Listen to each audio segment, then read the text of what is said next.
మనం Khammam bus stand దగ్గర ఉన్నాం. పాత బస్ స్టాండ్ దగ్గర వర్షం దంచి పడుతుంది.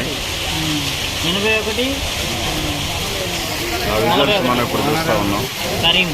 పండ్లకోటలో ఉండాల్సినటువంటి వాళ్ళంతా కూడా నీడగా పోయారు. ఆ విజువల్స్ చూస్తాం. సో వర్షాన్ని మనం విజువలైజ్ చేసి చూస్తూ ఉన్నాం. ఖమ్మంలో ఫుల్ వర్షం.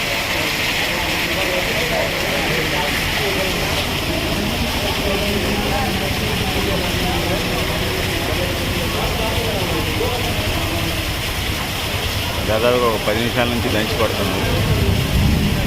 ఇంకొక ఉరుముతూ ఉన్నాయి.